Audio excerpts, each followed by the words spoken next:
Всем привет! Продолжаем строить домик в стиле модерн. Точнее, сегодня мы его будем обустраивать, потому что в первой части видео я его построила. Сейчас же мы займемся квартирами и его жильцами, потому что я сумасшедший человек и придумала историю для абсолютно каждой квартиры, для того, чтобы она была индивидуальной, интересной и для того, чтобы вам тоже было интересно это все смотреть и слушать.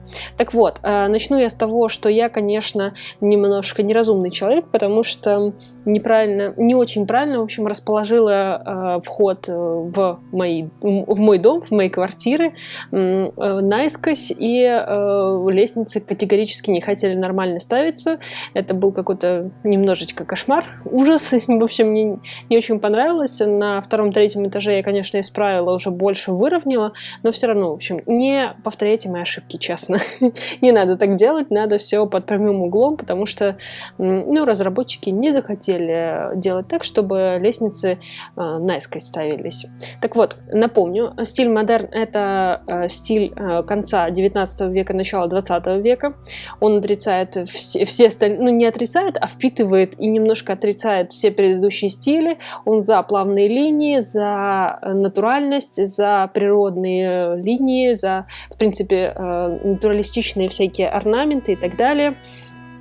Он отрицает прямые какие-то линии и так далее. В общем, все очень плавно, все очень красиво, все с цветочками.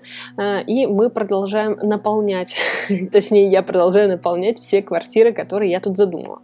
Так вот, первая квартира у нас здесь живет мужчина, скорее всего, занимающий приличную должность, его жена, две его дочери и его мать, которая следит за домом и занимается в основном образованием своих внучек, точнее, клеванием мозгов его жены. Она всех строит, она такая очень тираничная барышня, но она многое прошла, она многое знает, поэтому ей это позволено. Тем более она любимая мать главы семейства, поэтому ей, собственно говоря, все позволено. И у нее самая большая комната, которую вы скоро увидите. Так вот, это единственная квартира, у кого выделенная кухня. У остальных так не получилось, потому что с планировкой я немножко сплоховала, потому что квартиры получились достаточно маленькие, и за счет самой формы дома они такие искривленные. В общем, у них у единственных кухня есть. Следующий момент по поводу того, что бабушка управляет всем, точнее, она прекрасно сохранившаяся женщина, которая управляет домом, и раньше это была прям конкретная работа, потому что женщины, говорила, что они заведуют домом, а мужчина работает, но заведовать домом раньше это совершенно не то, что сейчас, потому что они заведовали всеми деньгами, то есть они платили прислуги, они находили прислугу, они обеспечивали обеды, завтраки и ужины, они обеспечивали комфорт, уют. И это при том, что, конечно же, в начале 20 века не было как такового телефона, была только почта, не было никаких интернет-заказов, ничего абсолютно. То есть, чтобы спланировать обед, например, прием какой-нибудь на 8-10 человек, это нужно было договориться с утра с тем, кто готовит, то есть с поваром, закупить продукты, потому что, конечно же, никаких холодильников как таковых не было. Были ледники, были помещения со льдом отдельные, где производился этот лед, и хранилась какое-то время продукция. Но в целом, в общем, нужно было закупить продукты, нужно было всех предупредить, пригласить, плюс нужно было всех правильно рассадить, чтобы никому не было обидно, никому не было скучно. То есть вот эта система рассадки – это целая отдельная работа, чтобы правильно всех посадить, чтобы никто не был в обиде. Если там какая-нибудь молодая завидная барышня, она должна была сидеть с прекрасным молодым человеком, которого специально приглашали, чтобы он познакомился. Особенно если это дочка хозяев, ее обязательно на безопасное расстояние сажали и, в общем, презентовали. Так что управлять домом в то время было крайне сложно. Это большая работа, которую не видно было, потому что если дом в порядке, значит, как бы все хорошо, никто не видит и не замечает этой всей работы. Но на самом деле это достаточно сложно. Плюс, конечно же, управление всеми служащими, которые были, к примеру, здесь в квартире, скорее всего, была всего одна горничная, которая бы все делала и помогала, потому что, в принципе, квартира небольшая. И я предполагаю, я как бы поселила свою горничную на чердачный этаж. То есть мы с ней еще встретимся, с этой горничной, которая убирает в этой квартире. Еще, кстати, хочу заметить о том, что, в принципе, раньше не было такого обилия всяких деталей, вещей, реально было меньше, то есть не было такого захламления, как у нас сейчас. Все было чисто, красиво, особенно в приличных домах. Все должно было быть готово в любой момент принять гостей, поэтому все было всегда идеально, красиво и так далее. Я вот как раз приступила к кухне. Конечно, все очень условно. То есть то, как я оформляю эти квартиры, это как бы моя фантазия, предположение, то есть я примерно представляю, как это все было изображено, я изучала фотографии, но все равно это слишком далеко от правды, поэтому не ориентируйтесь на то, что так и было, потому что, плита, скорее всего, была не такая, холодильников вообще не было, потому что первый бытовой холодильник появился только в 1913 году, и то они были такие, в общем, не такие, как мы привыкли. И это была достаточно громоздкая такая конструкция, плюс она на углях работала. В общем, такой холодильничек, который не каждый может себе позволить. А те холодильники, к которым мы привыкли, то есть на Фреоне, они появились только в 30-х годах, поэтому здесь я как бы их условно расположила, чтобы симы все-таки могли здесь жить и питаться, но по факту этого бы не было. Скорее всего, был бы какой-то ящик для продуктов, возможно, было бы что-то, в общем, со льдом, то есть либо таз, либо какое-то специальное приспособление, потому что лед покупали, это был очень ходовой товар, потому что тогда уже были машины по производству льда, но все равно как бы в домах он чисто покупался по необходимости, но в большинстве случаев покупали продукты так, чтобы их хватало просто вот на приготовление 1-2 обедов. Но как раз таки вот эти такие более современные ванны уже были, да, отдельно стоящие ванны. Очень часто в самой ванной стоял еще такой огромный металлический котел, который тоже нагревался там разными способами, в зависимости от того, какой это котел, но чаще всего его просто топили углем, дровами, и получалась горячая вода, потому что центрального водопровода, он, скорее всего, был, но он, скорее всего, был холодненький на самом деле, вот в этой отдельно выделенной квартире, потому что горячая вода — это очень большая роскошь, которая иногда в некоторых городах до сих пор на самом деле большая роскошь, особенно в европейских, потому что как-то горячая вода и отопление — это слишком большие блага цивилизации. Так вот, самая большая комната, повторюсь, была у главы семейства, а именно у бабушки, у матери нашего главного героя, потому что она была самая важная и главная женщина в его жизни. Он же с женой будет ютиться в небольшой комнатке, такой скромненькой, но все, что нужно, там есть, кроме туалетного столика. Конечно, вот это небольшое упущение, и в квартире, в комнате девочек там тоже только самое необходимое, потому что телевизора нет, только книжный шкаф, шкаф для одежды, и как бы все, собственно говоря, что для жизни еще надо. Относительно дверей входных я практически везде сделала со стеклом. Это было модно так, то есть я не знаю почему, но как-то это было так привычно, что входная дверь была со стеклом, могла быть с витражом, как вот у меня.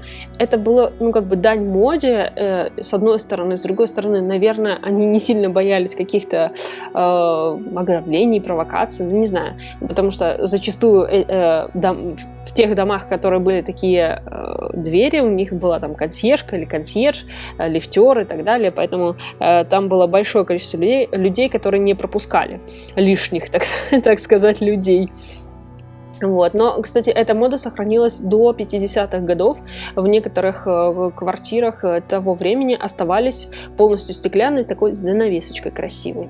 Я, кстати, уже вот здесь пометалась немного по соседней квартире, так ничего с ней не придумала. Вот из-за того, что планировку я никак не могла придумать, я тут пару раз немножко чуть мозг себе не сломала. Поэтому я решила перейти к квартире, которая сверху, той, которую я построила. Здесь у нас живет совершенно другая личность.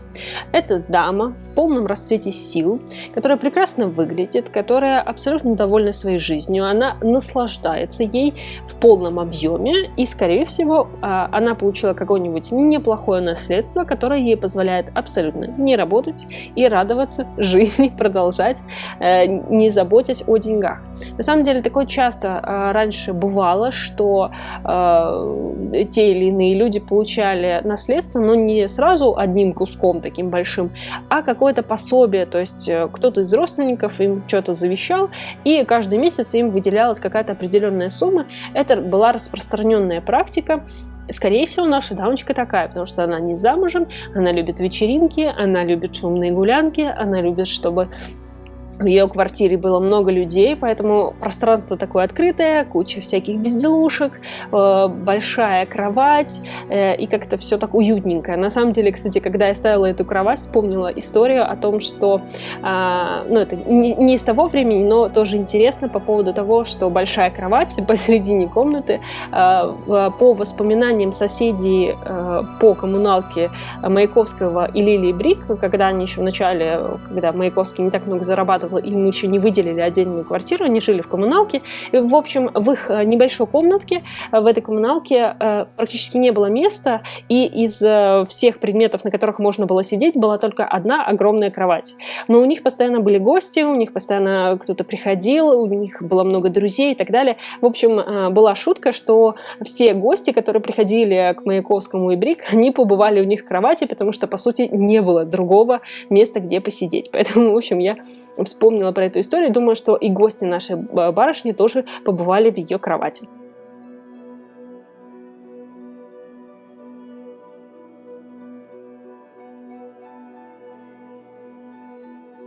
Так вот, я уже переместилась наверх, и здесь у нас совершенно другая квартира, опять-таки совершенно другая, потому что, во-первых, она уже мансардная, то есть здесь как раз-таки уже такой обжитой чердачный этаж. Я хотела это подчеркнуть тем, что здесь нет ванной. То есть здесь я поставила именно таз, и это как бы подчеркнуло то, что вот этот этаж, он, скорее всего, был переделан под жилой уже после того, как его построили. То есть, возможно, там не дотянули канализацию или еще что-то. Это, как бы нормально. Ну, и в плюс я уже говорила о том, что верхние этажи пентхаус, так сказать, который сейчас очень ценится, и все хотят жить в пентхаусе. Раньше это считалось самым дешевым жильем, и поэтому скорее всего, он не был оборудован нормальным санузлом, нормальной ванной и так далее.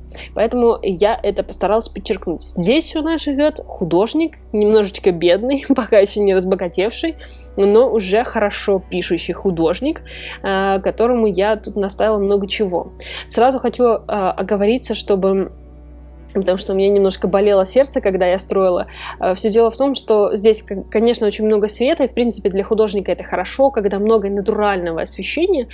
Все к этому всегда стремятся, чтобы было побольше. И поэтому, кстати, вот во всех там галереях и мастерских огромные просто окна, потому что нет ничего лучше натурального освещения. Так вот, в общем, я так поставила картины, что на них попадал бы прямые солнечные лучи. Так нельзя. Нельзя, чтобы на картину попадали прямые солнечные лучи. Да, ее должно освещать натуральное освещение, но так нет, потому что цвета выгорают, особенно раньше, когда цвета были созданы из натуральных красителей, они выгорали сильнее, потому что натуральные красители, они просто более не такие стойкие, как сейчас, то есть они не как искусственные, и поэтому как бы я понимала, что нужно поставить здесь картины, что это будет красиво, но я понимала, что как художник я, конечно, наступаю себе на горло и хочу вас предупредить о том, что если у вас в квартире как-то так получается, если у вас масляная живопись, акварельная, да даже графику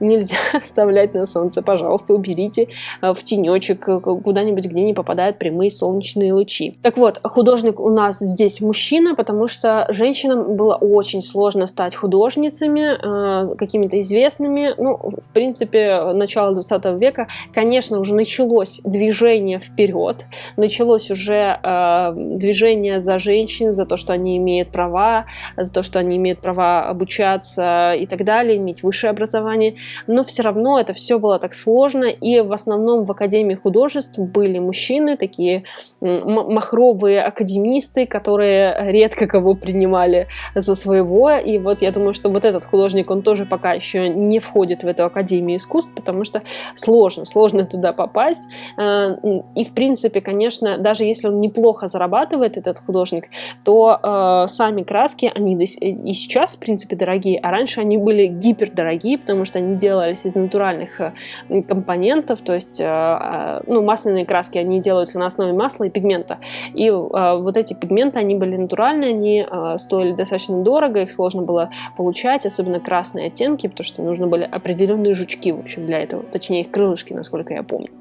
Так вот, это все было немножко сложно и долго. Переходим к следующей квартире, а то я заболталась. Здесь у нас живет 3 девушки в крошечной квартирке, они тоже без ванны, у них такая будет загородочка под ванну и душ. Это подчеркивает то, что здесь живут самые-самые скромно зарабатывающие барышни, которые могут себе позволить вот только на 3 такую вот квартирку. И здесь живет горничная, которая работает на 1 этаже, ну, то есть в квартире на 1-2 этаже. Здесь живет машинистка-переписчица, и здесь живет швея-надомница. Ну, с горничной все понятно, она туда спускается, работает. К сожалению, раньше не было нормированного графика, и, скорее всего, она работает гораздо больше 10 часов или 8 часов. Я думаю, гораздо-гораздо больше. Машинистка-переписчица – это вообще золотой человек, потому что раньше не было принтеров. Печатные машинки были уже в то время, потому что они, в принципе, были изобретены уже примерно за 50 лет до этого, по-моему, в 1850-х годах был такой прототип создан современной машинки, ну, как мы ее уже привыкли видеть. Но тогда они еще были достаточно громоздкими, большими, не все могли с ними обращаться нормально, не все понимали, как это все делается, поэтому все документы, все, что было написано, если нужно было размножить, это сидели люди и переписывали все эти тексты, переписывали как бы какие-то данные и так далее. Да, книги и газеты печатались, но они тоже набирались вручную. То есть для того, чтобы напечатать газету, нужно было выстроить шрифтом, ну вот такими отдельными буковками весь текст на странице. Такая большая металлическая страница была, которая потом оттискивалась. То есть это был большой ручной труд. И, собственно говоря, у нас живет здесь одна из таких барышень. По поводу швеи-надомницы, это тоже абсолютно золотой человек, который, к сожалению, зарабатывал тогда не очень много, но был очень-очень востребован, потому что массового пошива, конечно же, не было. В основном все держалось на небольших ателье, небольших таких артелях, где отшивали, но в основном, конечно, это были надомницы, и барышни сами шили себе костюмы, приданные и так далее. Поэтому швейные, ну, во-первых, все умели шить, вышивать, это был такой обязательный навык, который был практически у каждой барышни. И, собственно говоря, такие надомницы могли неплохо зарабатывать, если они попадали в какое-нибудь ателье, которое бы постоянно им поставляло, работу, просто давало работу. Многие девушки могли так заработать себе на жизнь и, например, съехать от родителей, если они сильно бы захотели. Я уже перешла в следующую квартиру. Опять, здесь у нас квартира такого обычного классического конторского работника, у которого достаточно большая семья, у которого есть маленький ребенок, и есть тоддлер, они все спят в одной комнате, и это, в принципе, было обычным действием, ну, как действием, обычной ситуацией, я имела в виду, потому что как такового понятия о личном пространстве раньше не особо было. То есть была одна спальня, ее топили, в ней было хорошо, тепло, и в ней все спали. И все радовались жизни. Поэтому сильно не разделяли. Конечно, если была возможность, конечно же, все, каждый спал в своей спальне, но если вот в таком случае, что не удалось достаточно большую квартиру снять, а была возможность все-таки приличную квартиру снять, но с одной комнатой, я думаю, они бы приняли такое решение. Так вот, наш конторский работник, он такой средней руки, у него есть, как я уже сказала, жена и 2 детей, и жена у нас бывший музыкант, скорее всего. Я не думаю, что она была очень знаменитым музыкантом, но в свое время вышла замуж и осела дома, особенно с 2 детьми. В принципе, тогда работать не полагалось. Но за счет того, что она когда-то хорошо музицировала, пока она в декрете и вообще заведует домом, она помогает своему мужу и преподает, дает частные уроки музыки. Сейчас я большой-большой рояль поставлю прямо посередине комнаты. Я подумала, что это будет очень даже уместно. Кстати, оказалось, что рояли есть целых 6 размеров и видов. В зависимости от их размеров. Они бывают там концертными, кабинетными, универсальными и так далее. В общем, оказывается, их очень много видов, хотя я всегда считала, что всего 1. Так что супруга нашего чудесного конторского работника, она ему помогает, она так незаметно работает. То есть, в принципе, когда считалось, что женщины вообще не работают, ничего не делают, они только следят за домом, по факту, на самом деле, было очень много незаметной работы, которую они делали. Вот то же самое шитье, те же самые уроки и так далее. В общем, это все было всегда. Женщины всегда хотя бы немного подрабатывали, даже когда официально это нельзя было делать. Следующая квартира у нас принадлежит дедушке, который забрал 2 своих внучек к себе, потому что он решил, что в городе у них больше шансов получить хорошее образование и вообще прорваться в жизнь. Так вот, дедушка наш бывший культурный какой-нибудь деятель, не знаю, может быть, он был музыкантом или актером или еще кем-то, потому что у него хорошая, приличная квартира с хорошей мебелью, и он понимает, что для женщины и образование тоже очень важно. Возможно, там его дочь живет где-нибудь за городом, у них там поместье, еще что-то, ее муж, например, там не городской житель, потому что в 1850-х годах началось движение относительно высшего образования для девочек, то есть начали потихоньку в городах открывать высшие женские курсы, школы, гимназии и так далее. Гимназии были достаточно давно, то есть это какие-то такие больше такие общеобразовательные, домашние обучения и так далее, но тогда уже начало потихоньку выходить на поверхность женское образование высшее именно, но оно было в основном в городах, конечно же, и внучки данного дедушки захотели все-таки получить какое-то образование, как-то развиться. Может быть, они не так хотят замуж, как хочет их мама выдать. Поэтому он забрал их к себе для того, чтобы повысить шанс того, что они все-таки обретут это высшее образование. В их квартире много книг, их квартира, там есть шахматы. В общем, все для того, чтобы развиваться молодым, юным, красивым барышням, поглощать информацию. И плюс, я думаю, дедушка тоже внес свой вклад, потому что, в принципе, тогда было в основном, конечно же, домашнее обучение, то есть, да, были какие-то гимназии, но в основном детей учили их мамы, немножечко папы, возможно, кто-то старший, набирали еще каких-нибудь учителей, которые тоже были приходящие и так далее. То есть это все было.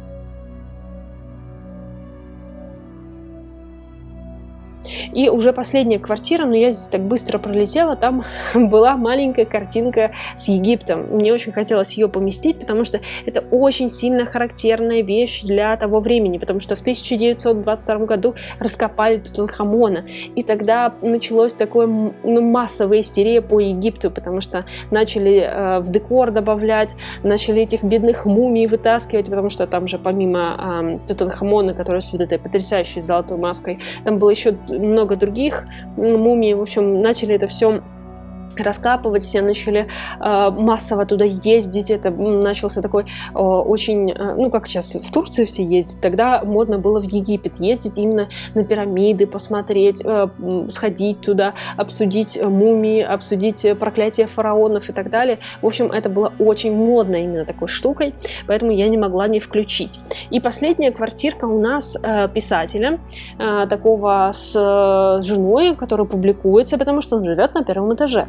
То есть это одна из самых тоже дорогих квартир. Следующая после вот двухэтажной квартиры, скорее всего, по цене вот эта квартира, она была бы достаточно дорогой. Наш писатель, повторюсь, достаточно печатающийся, и его жена работает классической музой, которая помогает ему, вдохновляет, и самое главное, она переписывает его рукописи. Как я уже говорила, никаких печатных машинок не было, кстати, хотя была копировальная бумага уже в то время была, я думаю, она сильно спасала. Так вот, я читала о том, что немножко несчастная Софья Андреевна, которая жена Льва Толстого, она «Войну и мир» переписала, по-моему, 7 раз, насколько я помню. А вы помните, какая «Война и мир»? В общем, все дело в том, было, что сам Толстой писал как, немножко как курица лапой, плюс он писал пером, и он немножко все это размазывал, он любил делать пометки, вычеркивать, зачеркивать. В общем, Софья Андреевна была единственным человеком, который вообще мог разобрать, что там происходит в этом произведении.